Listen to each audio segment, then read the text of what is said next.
Hello guys, welcome back to my channel. इस video में हम डिस्कस करेंगे कंक्रीट की कंप्लीट डिटेल, यानी कंक्रीट की जितनी भी डिटेल है हमारे पास वो डिस्कस करेंगे। स्टार्ट करते हैं अपने आज की इस वीडियो को। सबसे पहले हम देखेंगे कि कंक्रीट के लिए जो हमारे पास स्टैंडर्ड यूज़ होते हैं वो कौन से है। सबसे पहले हमारे पास है ASTM C94 ready mix concrete.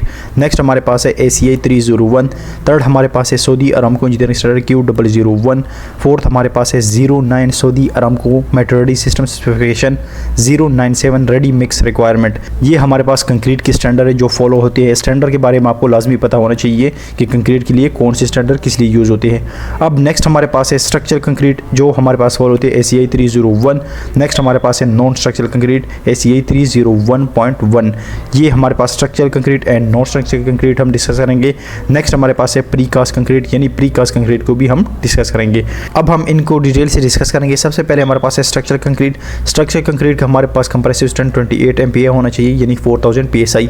अगर आपके पास कंप्रेसिव स्ट्रेंथ MPa में हो तो आप इसको PSI में किस तरह कन्वर्ट करेंगे। सिंपली आपने क्या करना है, 28 को मल्टीप्लाई करना है 145.038 के साथ, तो आपके पास जो स्ट्रेंथ आ जाएगी वो PSI में होगी, यानी 4000 PSI इसकी स्ट्रेंथ आ जाएगी। ठीक है। नेक्स्ट हमारे पास है वाटर सीमेंट रेशो, यानी वाटर सीमेंट रेशो हमारे पास कितनी होनी चाहिए। ये हमारे पास 0.4% तक होनी चाहिए या इससे कम होनी चाहिए। नेक्स्ट हमारे पास है सीमेंट कंटेंट, यानी इसके अंदर हमारे पास सीमेंट कंटेंट कितना होना चाहिए, 350 kg से लेकर 370 kg पर क्यूबिक मीटर तक हमारे पास होने चाहिए। ये स्ट्रक्चर कंक्रीट की बात हो रही है। नेक्स्ट हमारे पास है एग्रीगेट ग्रेडेशन, यानी आपकी जो एग्रीगेट का साइज है वो कितना होना चाहिए। ये 10 से लेकर 20 mm तक है, लेकिन ये वेरी कर सकता है। आपके कंक्रीट के अंदर 38 mm तक भी जा सकता है, यूज हो सकता है। नेक्स्ट हमारे पास है non structure concrete. Non structure concrete हम यूजुअली यूज करते हैं लीन कंक्रीट, यानी PCC के लिए, यानी ब्लाइंडिंग कंक्रीट के लिए यूज करते हैं। कंप्रेसिव स्ट्रेंथ हमारे पास 14 MPa होना चाहिए, यानी 2000 PSI से कम होना चाहिए, 2000 PSI तक होना चाहिए। ये 1500 PSI तक भी होना चाहिए। अगर आपके पास 14 MPa है तो अगर इसको आपने कन्वर्ट करना है PSI में तो सिंपल आपने इस 14 को मल्टीप्लाई करना है 145.038। असल में जो हम 145 को मल्टीप्लाई करते हैं ये 1 MPa में हमारे पास 145.038 PSI है। तो यहाँ पे हमारे पास 14 MPa है, तो इट्स मीन के 14 को मल्टीप्लाई करोगे आप 145.038 से तो आपके पास PSI में स्ट्रेंथ आ जाएगी। ठीक है। अगर आपके पास 14 से आप मल्टीप्लाई करेंगे, अगर आपके पास ये समथिंग 1900 तक आ जाए या 2100 तक आ जाए तो वो कंसिडर होगा 2000 PSI। नेक्स्ट हमारे पास है नॉन स्ट्रक्चर कंक्रीट में हमारे पास वाटर सीमेंट की रेशो, ये हमारे पास 0.6% तक होती है। नेक्स्ट हमारे पास है सीमेंट कंटेंट, यानी नॉन स्ट्रक्चर कंक्रीट में हमारे पास सीमेंट की कंटेंट कितने यूज होता है, 250 kg पर क्यूबिक मीटर। नेक्स्ट हमारे पास है प्रीकास्ट कंक्रीट, इसकी हमारे पास कंप्रेसिव स्ट्रेंथ हमारे पास 5000 PSI होनी चाहिए, यानी 35 MPa होना चाहिए सिलेंडरिकल टेस्टर एज पर ASTM C39 के मुताबिक। ठीक है। ये हमारे पास structure concrete non structure concrete की डिटेल ही। अब हम इसको मजीद फर्दर डिटेल से डिस्कस करेंगे। सबसे पहले हमारे पास है सीमेंट यूज, जो हम इसके अंदर सीमेंट यूज करते हैं type 1 and type 5, Portland cement and sulphate resistant cement ASTM C150। ये हमारे पास सीमेंट, यानी पोर्टलैंड सीमेंट और OPC जितनी भी सीमेंट की डिटेल है उसके लिए ये स्टैंडर्ड यूज होता है ASTM C150। Water cement ratio for structural concrete, ये ऑलरेडी मैंने बता दिया, यानी वाटर सीमेंट रेशो जो हम स्ट्रक्चर कंक्रीट के लिए यूज करते हैं वो 0.4% है, और लीन ब्लाइंडिंग PCC के लिए 0.6% हम यूज करते हैं। नेक्स्ट हमारे पास है स्लम्प रेंज। स्लम्प की रेंज हमारे पास 140 ± 50 mm एज पर ASTM C143 के मुताबिक। स्लम्प रेंज 140 ± 50 mm एज पर ASTM C143। स्लम्प की वैल्यू जो हमारे पास है ये वेरी कर सकती है, ये आपके स्ट्रक्चर पे डिपेंड करता है, यानी कौन सा स्ट्रक्चर है, और आपके टेम्परेचर पे डिपेंड कर सकता है। ठीक है, ये चेंज हो सकती है। नेक्स्ट हमारे पास है टेम्परेचर, यानी टेम्परेचर कितना होना चाहिए, मिनिमम हमारे पास 5 और मैक्सिमम हमारे पास 35 सेंटीग्रेड एज पर ASTM 1064। एग्रीगेट का जो साइज़ है हमारे पास 10 mm से लेकर 20 mm तक यूज़ होता है as per 09 Saudi Aramco metrology system specification 088 के मुताबिक, बट ये भी वेरी कर सकता है। जो हमारे पास एग्रीगेट का साइज़ है वो 38 mm तक जा सकता है। नेक्स्ट हमारे पास है for structural concrete cement content, ये भी ऑलरेडी मैंने बता दिया, 350 से लेकर 370 kg पर क्यूबिक मीटर हम यूज़ करते हैं सीमेंट की कंटेंट। नॉन स्ट्रक्चरल कंक्रीट में हमारे पास जो सीमेंट कंटेंट है वो 250 kg पर क्यूबिक मीटर, और सीमेंट जो हम यूज़ करते हैं वो एज पर ASTM C150 के मुताबिक।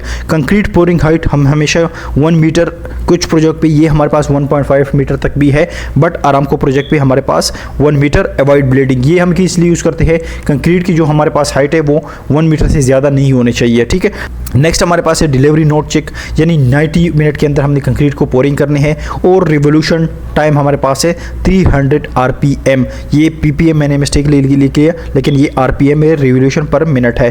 वाइब्रेटर यूज़ हम करते हैं, जो हमारे पास वाइब्रेटर कंक्रीट के अंदर यूज़ होता है, ये 3 से लेकर 5 सेकंड तक हम इसको यूज़ करते हैं 90 एंगल के मुताबिक, यानी आपने इसको 90 एंगल पे रखना है, स्ट्रेट रखना है। अब नेक्स्ट हम इसको डिस्कस करते हैं। Maximal TDS in water used for curing shall not be exceeded 100 parts per million। TDS value की बात हो रही है, यानी क्यूरिंग के लिए जो वाटर हम यूज़ करते हैं उसकी TDS वैल्यू हमारे पास 1000 पार्ट पर मिलियन होना चाहिए, इससे ज़्यादा नहीं होना चाहिए। ठीक है, water curing shall be continuous until the compressive strength has reach 70% of the specific strength but not less than 7 days after placement. इसका मतलब है कि आपने वाटर की जो क्यूरिंग है वो कंटिन्यूस तब तक करनी है जब तक हमारे पास जो स्ट्रक्चर है उसकी 70% स्ट्रेंथ अचीव ना हो जाए। मैक्सिमम हमारे पास 7 days के बाद 70% जो कंप्रेसिव स्ट्रेंथ है वो अचीव हो जाती है। मैक्सिमम तो आपने 7 days तक वाटर क्यूरिंग कंटिन्यूस रखनी है। The saturated burlap shall be covered with pressurised sheet vapour barrier minimum 0.15 mm thick in thickness. कहते हैं कि आपने सैचुरेटेड बर्फ जो हम क्यूरिंग के लिए यूज़ करते हैं उसका जो मिनिमम साइज है वो 0.15 इन थिकनेस होना चाहिए। नेक्स्ट हमारे पास है all concrete surface in direct contact with the earth shall be coated with 2 coats of the कोलतर और bitumen coating that conform to APCS3 और APCS10 of Saudi Aramco engineering H101। इसका मतलब है कि अगर कोई आपकी ऐसी कंक्रीट है जो डायरेक्टली सॉइल के साथ है, यानी अर्थ के साथ कांटेक्ट में है, उस पे आपने 2 coat ऑफ बिचुमन अप्लाई कर रही है, यानी 2 वाटर प्रूफिंग की जो हम कोटिंग करते हैं वो आपने अप्लाई करने हैं। वो आपकी बिचुमन कोटिंग भी हो सकती है जो एज पर APCS3 और APCS10 of Saudi Aramco engineering H101 के मुताबिक हो। इसके बारे में मेरी ऑलरेडी डिटेल सी वीडियो बन चुकी है, वो भी आप चेक कर सकते हैं। Joint filler step of expansion joint shall be conform to ASTM D1751 और ASTM D1752 type shall be as noted on the design drawing. इसका मतलब है कि जो एक्सपेंशन जॉइंट के अंदर हम जॉइंट फेलर स्टेप यूज करते हैं वो आपका ASTM D1751 और ASTM D1752 के मुताबिक होना चाहिए। ठीक है, नेक्स्ट हमारे पास है light weight concrete low density form concrete. ये भी हमारे पास एक टाइप ऑफ कंक्रीट है जो हम यूज़ करते हैं यूज़ फॉर मेंटेन स्लोप। अक्सर हम ये जो स्लोप्स होती है, छोटीज़ वगैरह होती है या आपके रूफ पे स्लोप होती है, इसके लिए हम यूज़ करते हैं लाइट फॉर्म कंक्रीट। डेंसिटी हमारे पास इसकी जो है वो 640 kg पर क्यूबिक मीटर होती है।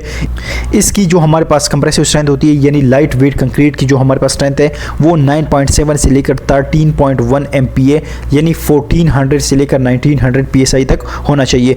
मिक्स प्रोपोर्शन ऑफ वाटर, इसमें जो हम प्रोपोर्शन ऑफ वाटर हम यूज़ करते हैं वो 270 लीटर पर क्यूबिक मीटर हम यूज़ करते हैं। नेक्स्ट हमारे पास है फोम एजेड 0.5 लीटर पर क्यूबिक मीटर हम इसके अंदर यूज़ करते हैं। सीमेंट जो इसके अंदर हम यूज़ करते हैं 600 kg पर क्यूबिक मीटर। ये लाइट वेट कंक्रीट की डिटेल है। नेक्स्ट हमारे पास है स्क्रीड कंक्रीट, यानी स्क्रीड कंक्रीट जब भी हम करते हैं, स्क्रीड कंक्रीट अक्सर जब हम फ्लोरिंग करते हैं ना उसके लिए ये करते हैं।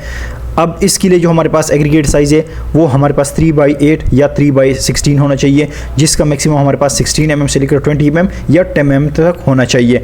नेक्स्ट हमारे पास है बिचुमन कोटिंग। अक्सर जब हम करते हैं 2 coat ऑफ हॉट बिचुमन हम करते हैं।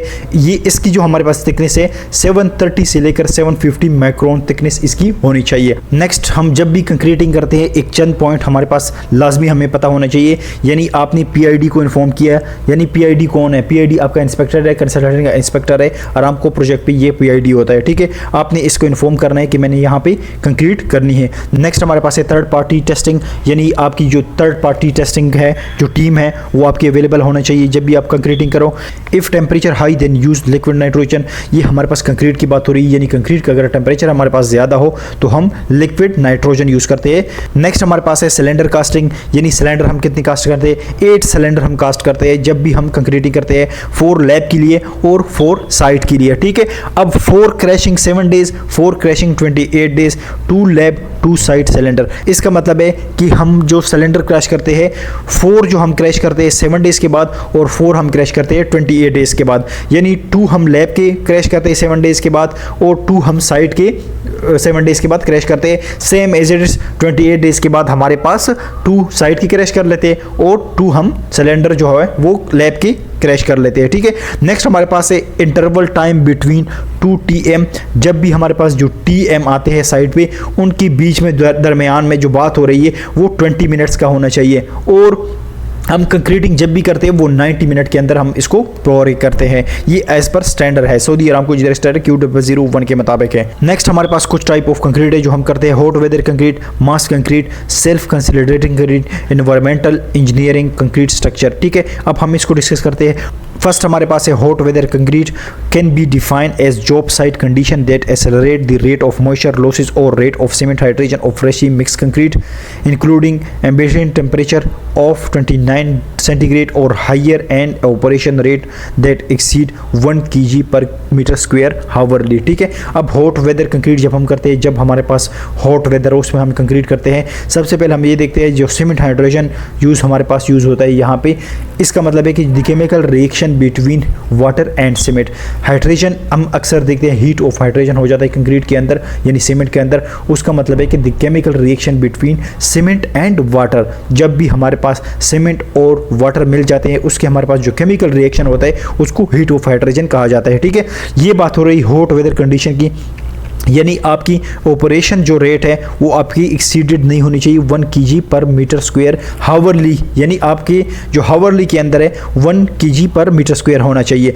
नेक्स्ट हमारे पास है mass concrete, any volume of structural concrete in which a combination of dimension of the member being cast, the boundary condition, the characteristic of the concrete mixture and the ambient condition can be lead to undesirable thermal stresses, cracking, deleterious chemical reaction or reduction in the long-term strength as a result of elevated concrete temperature due to the heat of hydration। Mass concrete की ये detail है। जिस तरह हमारे पास thermal stresses होते हैं, cracking, डेलेटेरियस या chemical reaction आ जाता है, मास कंक्रीट में अक्सर ये हो जाता है। मास कंक्रीट के बारे में हम सिंपल ये कह सकते हैं कि अगर हमारे पास डायमेंशन है वो 1.2 मीटर से यानी 1200 mm से ज़्यादा जाए तो वो हमारे पास मास कंक्रीट कहलाई जाती है। नेक्स्ट हमारे पास है self consolidating concrete, fresh concrete that can be flow around and encapsulate reinforcement and consolidate within formwork under its own weight without any mechanical consolidation and vibration। Self consolidated concrete हमारे पास जब भी हमारे पास कोई structure congested हो, ठीक है, जहां हमारे पास वाइब्रेटर नहीं हो सकता है वहां हम यूज़ करते हैं। इसमें हमारे पास जो स्लम्प है, स्लम्प की वैल्यू होती है, यानी इसकी हम स्लम्प हाई रखते हैं क्योंकि ये खुद ब खुद फ्लो हो जाती है, यानी उस स्ट्रक्चर के लिए वो खुद ब खुद इसके पॉइंट की, यानी अगर हमारे पास कंजस्टेड पॉइंट है, कंजस्टेड एरिया है, कंजस्टेड स्ट्रक्चर है, उसमें हम सेल्फ कंसोलिडेशन कंक्रीट करते हैं। नेक्स्ट हमारे पास है environmental engineering concrete structure intended for conveying, storing और ट्रीटिंग वाटर, वेस्ट वाटर और other non hydration liquid and for secondary containment of hydration material. Environmental engineering concrete ये होती है ना जब भी हमारे पास जो नॉन हाइड्रेशन लिक्विड हम करते हैं या सेकेंडरी कमिटमेंट हैजर्ड में मटेरियल जो हम यूज़ करते हैं, जिस तरह हमारे पास वेस्ट वाटर होता है या सीवेज ट्रीटमेंट प्लांट होता है, इसमें हम एनवायरमेंटल जो इंजीनियरिंग कंक्रीट स्ट्रक्चर है उसके लिए हम ये यूज़ करते हैं। तो ये थी कंप्लीट डिटेल। इसके लिए जो हमारे पास स्टैंडर्ड होता है कंक्रीट के लिए वो भी मैंने बता दी है। कंक्रीट की कंप्लीट डिटेल है, अक्सर आपको पता होना चाहिए, ये स्टैंडर्ड स्पेसिफिकेशन के मुताबिक मैंने आपको बता दी है। जितनी भी डिटेल है वो मैंने Saudi Aramco engineering standard Q001 से लिए है और ACI 301 से मैंने लिए। ये कंप्लीट डिटेल थी, आपको पता होनी चाहिए जब भी आपने कंक्रीटिंग करनी है। ये अक्सर इंटरव्यू में भी पूछी जा सकते हैं आपको, और अगर आपने साइड पर कंक्रीटिंग करनी है तो आपको ये लाजमी पता होना चाहिए। तो होप आपको समझ आ गई। इसमें किसी भी रिलेटेड क्वेश्चन है तो आप कमेंट सेक्शन में पूछ सकते हैं। Thank you.